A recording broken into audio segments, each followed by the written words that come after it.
seja muito bem-vinda. Programa Olhares começando, trazendo aí muita coisa boa para você nessa sexta-feira em todo o estado. Sexta-feira fria, né, gente? Na Serra Catarinense a temperatura chegou a 0 grau. Vamos então aos destaques do programa. Hoje é o último dia da nossa série sobre manias, hábitos e compulsões. Vamos abordar a compulsão sexual. De acordo com pesquisas, a estimativa é que de 2 a 6% da população mundial sofra de compulsão sexual. A maioria homem, mas estão surgindo cada vez mais casos de mulheres. Essa patologia costuma aparecer na juventude, atingindo o auge na vida adulta e com sintomas suavizados quando a pessoa envelhece. Seguindo ainda a nossa série, vamos conversar também sobre a ansiedade, que pode ser a porta de entrada para várias compulsões. Tem ainda as nossas dicas para o seu fim de semana. Você não pode perder. Mas a gente começa o Olhares dessa sexta mostrando para você uma curiosidade envolvendo irmãos gêmeos. Um fato tem chamado a atenção aqui em Florianópolis. Escolas com vários pares de gêmeos. Dá só uma olhada. Alice e Luísa, gêmeas idênticas, com o mesmo cor dos castanhos. Elas são tão parecidas que fica difícil até para a professora saber quem é quem. Por isso ela adotou uma tática que vem dando certo. Na emergência eu uso os brincos. Uma usa brinquinho azul, que é a Alice, e a Luísa usa brinquinho rosa. E agora, como elas já estão ficando mais próximas dos 2 anos, eu identifico pelas atitudes, que daí a gente consegue diferenciar pelo comportamento em certas situações. As meninas não são as únicas iguaizinhas por aqui. Na escola estudam 7 pares de gêmeos, com idade entre 1 e 6 anos. Tem a Isabel e a Isabelle, a Fernanda e a Luísa, o João Guilherme e a Ana Luísa, o Igor e o Tiago, e também o Vitor e o Arthur, que são idênticos em quase tudo, só num detalhezinho que eles são diferentes. Para diferenciar, eu tenho que pedir para eles olhar para mim. Se eles estiverem de costas, eu realmente não consigo, de lado eu não consigo.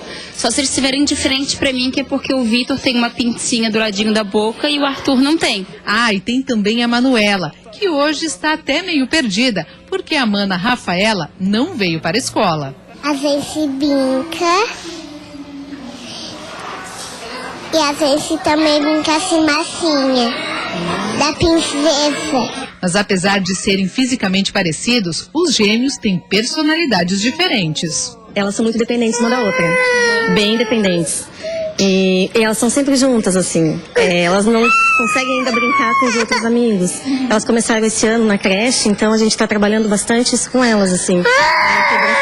Com os outros amigos da sala, né? E é respeitando essa individualidade que a escola tem um cuidado especial na hora das atividades e da avaliação das crianças. Cada um é um indivíduo, então não tem essa coisa de tratar os dois igual. Cada um tem que ter a sua mochila, tem que ter a sua agenda, tem que ter o seu bilhete, porque eles são gêmeos, sim. Vieram da mesma casa, mas são 2 crianças. A gente, como instituição, como professores, a gente sempre tenta trabalhar e planejar partindo de cada criança, né? Como é cada ser humano. E aí a gente também tenta não individualizar tanto eles, porque eles são gêmeos, nasceram juntos, estão sempre em contato um com o outro. Mas também a gente pensa naquele ser único que está ali em desenvolvimento. Em todo o estado, o aumento chega a 43%. No Brasil, o número de nascidos gêmeos também subiu. Entre 2004 e 2014, o aumento foi de 28,5%.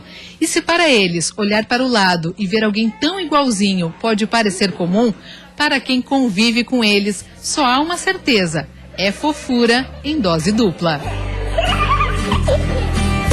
É bonitinho mesmo, tudo em dobro, né? Gente, agora você vai conferir com a gente o que separamos de dicas para você se programar aí para o seu final de semana. Espia só. Nesta sexta, sábado e domingo tem um espetáculo teatral Cena Morta no Teatro da Ubro, em Florianópolis, às 8 horas da noite. Os ingressos custam R$20. Hoje à noite tem jazz no Centro Cultural Fabiano Silveira, no centro da capital. O projeto musical da Aliança Francesa de Florianópolis faz homenagem a um dos nomes mais importantes do jazz, Edward Kennedy Duke Ellington. Com entrada franca, o evento tem início às 6:30 da tarde. Amanhã acontece a 8ª edição da Feira de Artes Entre Mostras. O evento conta com obra de 35 artistas a valores acessíveis. Na programação ainda haverá apresentações musicais. O evento inicia às 11 da manhã com entrada gratuita na Fundação Cultural Badeschi, em Florianópolis. E os manezinhos do grupo Das Aranha fazem show da nova turnê neste sábado, a partir das 10 da noite. Será no Malã, na Lagoa da Conceição. Os ingressos custam R$20 e R$30. Um dia viram todos pra cá e pra lá, como um capim, poeira do mar de Angola, poeira Angola mais ninguém. O Brasil, centro-pia brasileira, tantas cores, tantos chocais, dessa raça macumbeira.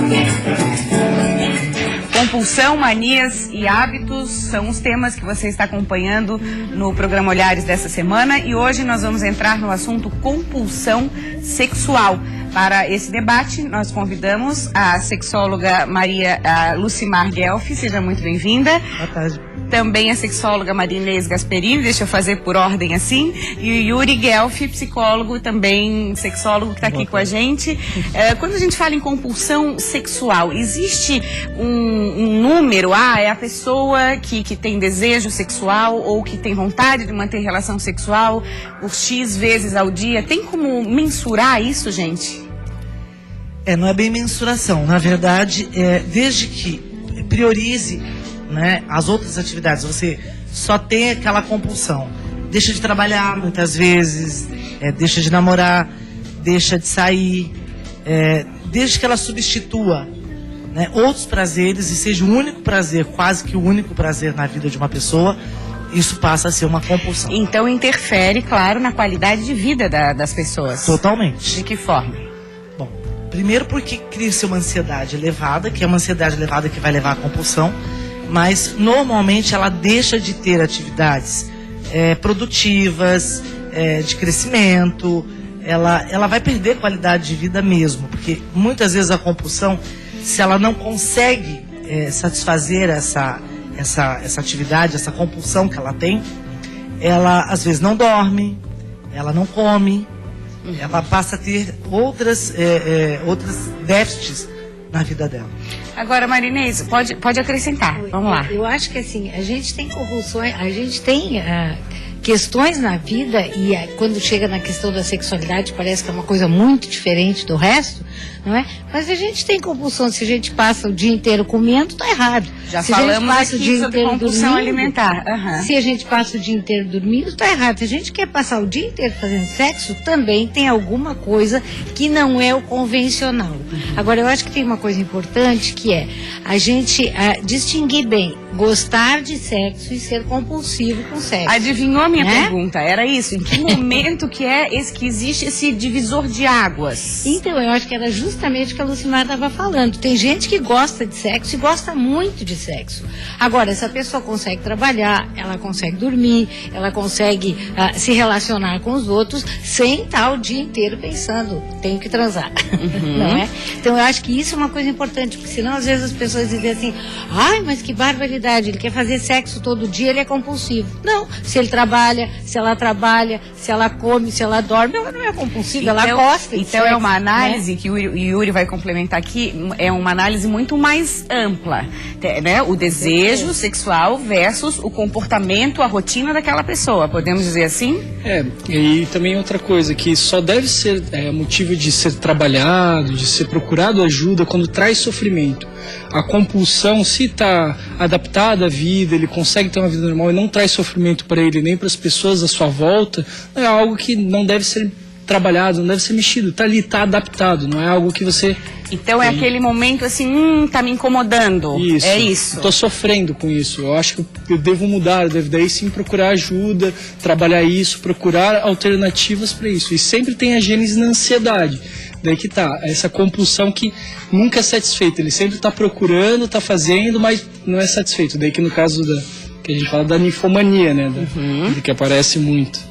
E acho que a nossa sociedade também estimula muito, ou não. Assim, tem até um filme que nossa produção estava vendo, que é uma cena até de forma engraçada, mas que reflete isso, né? Ele tá ali, ele tem problema de compulsão sexual, ele vê um ônibus passando com um anúncio de lingerie, e aquilo já mexe com ele. Eu queria saber a opinião de vocês.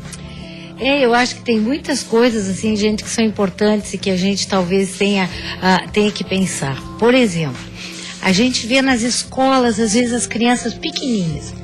A menininha está saindo de mãozinha com o menino e alguém já diz assim, lá vem ela com o namoradinho. Quer dizer, a gente vai estimulando, não é, uma sexualidade na hora errada, da maneira errada, e isso é lógico que faz com que daqui a pouco as pessoas, algumas, evidentemente que não todas, mas algumas olhem a vida só por um aspecto. Então acho que assim, é uma coisa que é cultural, é familiar, então a família tem que se preocupar, não é de não deixar ver nada. Né? Porque às vezes a gente faz extremos, ou tudo Sim, ou nada. É o equilíbrio, né? É o equilíbrio das coisas, e eu acho que isso é que é fundamental.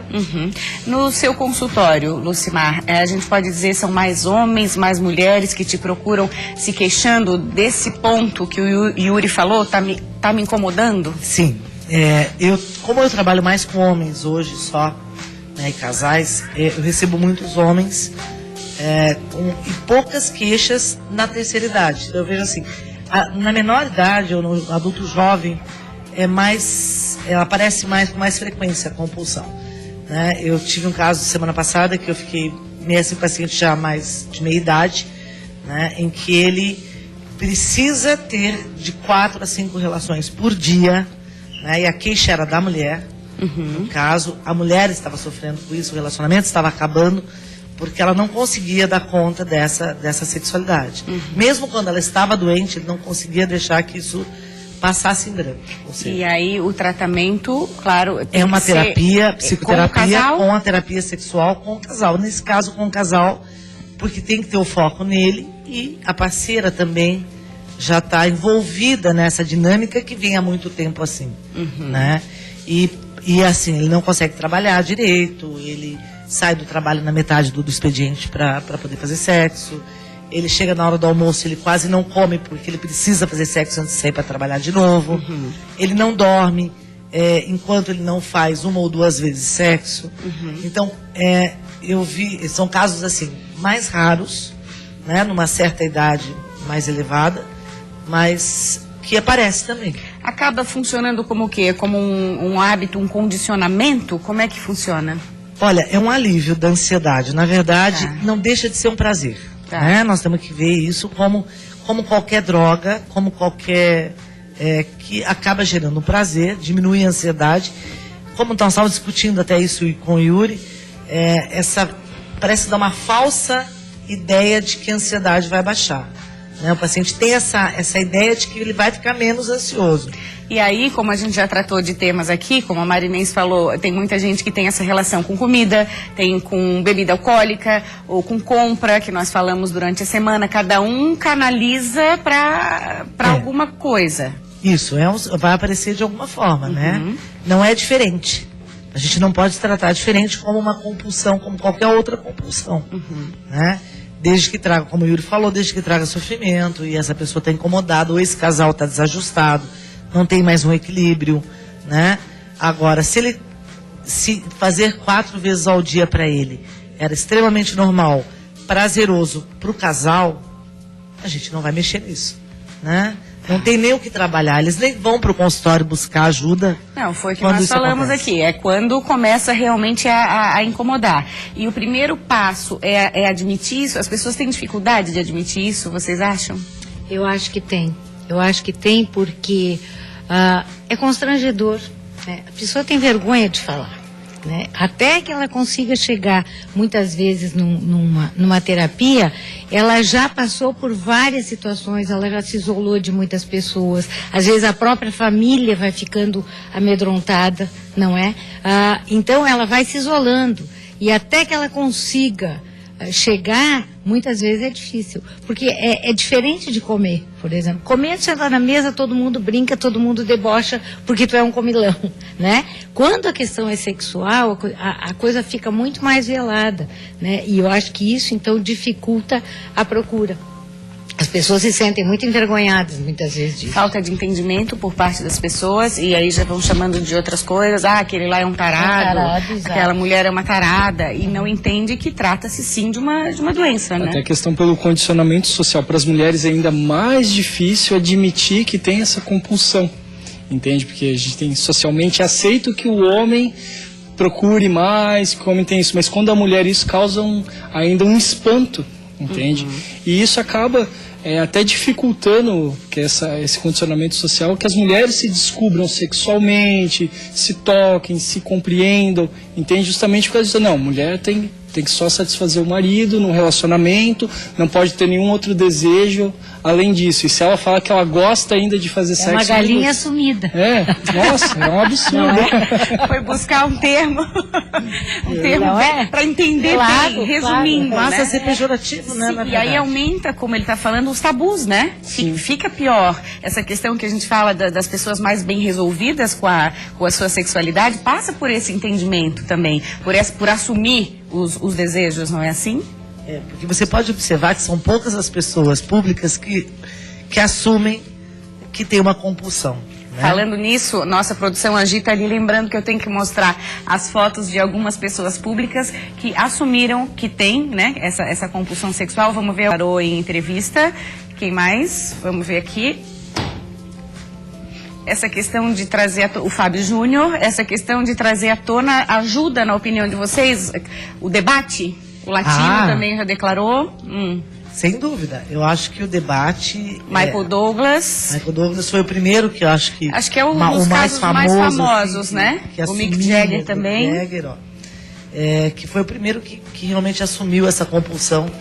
Eu acho que sim. Eu acho que facilita para que as pessoas entendam que se tem um sofrimento e que podem procurar ajuda, outras pessoas também têm. Ou podem estar felizes, né? Então a gente também não sabe aí até que ponto ela está colocando uma compulsão como algo de que está trazendo mal ou fazendo mal a ela, né? Ou eu sou compulsiva sexual mesmo, assumo, faço quantas vezes eu quero e minha vida continua muito bem, obrigado. Tudo bem, mas de qualquer forma eu acho que é um incentivo para que as pessoas que tenham procurem ajuda. Sim, prestem mais atenção, o autoconhecimento mesmo, né, gente? Eu acho que a gente às vezes tem que ter um certo cuidado com as pessoas, os artistas, porque isso também pode ser uma maneira de se promover. Não é? Pode ser marketing, para virar manchete, né? Mas o negócio é a gente se conhecer mesmo, cada um se olhar, né? Não, e a gente não ter vergonha de falar, não é? Eu acho que quando a gente tem um problema, gente, o pior do problema não é às vezes o problema, é a dificuldade de chegar a procurar ajuda, não é? Às vezes a gente fica tão assim, meu Deus, sou só eu assim, só eu que tenho esse defeito. O que eu faço, né? O que eu faço com isso? Eu tenho vergonha de contar para o médico, porque vai que o médico vai contar para não sei quem, ou para o psicólogo, ou para o psiquiatra. Em primeiro lugar que a gente tem um dever por ética de não falar absolutamente nada para ninguém. Então, gente, não vamos ter vergonha. Se isso está incomodando, vamos atrás sim, vamos procurar. Né? Porque é a única maneira da gente, às vezes, ser feliz e resolver coisas que nem sempre são até tão graves quanto a gente imagina. Né? É verdade, muitas vezes pinta-se um monstro maior, né? E às vezes é uma questão situacional também, não quer dizer que eu a vida inteira vou ser compulsivo. Pode ser um momento de vida. Pode ser um momento de vida que eu estou muito ansioso e aí naquele momento eu descarrego daquela maneira, no outro momento eu vou para a geladeira, no outro momento eu durmo, não é? E estou muito bem assim. Yuri, quer finalizar? Que a gente já levantou a placa lá. É que a gente tem esse mito, né, que falar sobre sexo é incentivar a fazer sexo. A gente vê isso muito com pais, na hora de falar para as filhas, meninas, que há medo de falar sobre sexo, sobre contracepção. Como se fosse despertar mais vontade. Despertar mais vontade. Viu isso muito com a questão do HPV, que os pais não queriam falar para os filhos, com medo, ou levar para vacinação com medo de incentivar, mas quanto mais informação você busca, mais protegido você tem, mais poder de decisão você tem sobre a sua sexualidade e você vai estar protegido. Então informação é proteção, não é incentivar a fazer sexo, e sim conhecer, compreender e ter decisão. Muito bem, esse é o nosso papel também, de levar informação até você com credibilidade, dessas 3 pessoas super queridas, super competentes aqui, cada uma na sua área. Muito obrigada, Lucimar e Yuri. Prazer entrevistar mãe e filho, né? Adorei. Prazer é nosso. Marilene, obrigada mais uma vez. Agora a gente vai continuar falando sobre essa questão de compulsão, e muita gente coloca a questão da ansiedade. A gente já falou agora há pouco, um pouquinho, que a ansiedade acaba sendo uma das portas para a entrada dessa compulsão. Quem vai participar da entrevista conosco é o psiquiatra Guido Mai. Prazer tê-lo aqui, tudo bem? Oi, Maria Paula, obrigado, prazer é meu. Então, a gente pode concluir com a sua participação essa semana, que nós mostramos tantos tipos de compulsão, formas que se manifestam e também formas de tratamento. E a gente percebeu que, em muitos momentos, a ansiedade é uma espécie de uma porta para que a compulsão, o hábito, a mania se instale. Então, eu acho que o bacana seria fazer um fechamento e a gente pudesse conversar um pouquinho sobre as definições de ansiedade, as outras manifestações de ansiedade. Fique à vontade. E como os colegas já conversaram, normalmente a compulsão é uma das várias manifestações de ansiedade patológica que pode ocorrer conosco. O que é, então, a ansiedade? Qual a definição? A ansiedade, ela é uma vivência comum a todos nós, a todo ser humano, e ela normalmente se caracteriza por uma sensação subjetiva de desconforto interno, de apreensão, como se algo de ruim ou negativo estivesse por acontecer, e normalmente ela é acompanhada por manifestações físicas. O nosso coração fica acelerado, a gente sente uma sensação de opressão no peito, ou fica mais suado, ou mais pálido. A respiração mais ofegante. Respiração mais ofegante. A ansiedade ela é uma vivência que demonstra de uma forma muito clara e muito prática a integração e a conexão entre a nossa mente e o nosso corpo, né? A ansiedade, do ponto de vista assim, fisiológico, ela é desencadeada pelo aumento da produção de uma substância chamada de noradrenalina, que estimula o nosso sistema todo e faz com que esses sintomas físicos apareçam.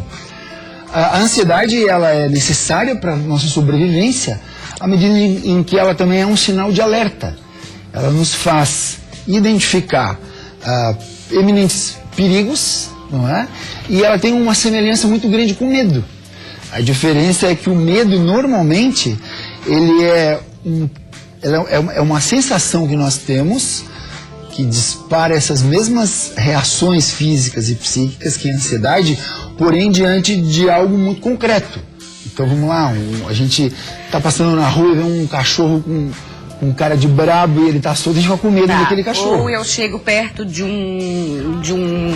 eu tô numa varanda muito alta de um edifício, e aí não tem muita proteção. Nós temos ali um sinal de alerta que tem um perigo. Então o nosso sistema ele entra em alerta. Aí é benéfico.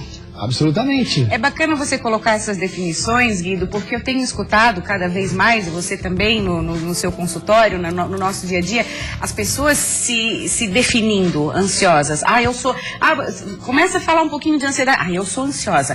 Eu sou ansiosa. Eu tô ansiosa. Muitas vezes pode ser um momento de ansiedade, não significa que eu vá ser ansiosa sempre. De que forma que eu posso identificar isso? Existem as nossas diferenças de personalidade, de temperamento, né? Tem aquelas pessoas que por natureza são mais ativas, são mais reativas, são mais inquietas. Então tem aí um componente de ansiedade que, como também disse lá o nosso colega, que desde que não traga sofrimento, nem atrapalhe a pessoa nas outras áreas da vida dela, pode ser um componente positivo.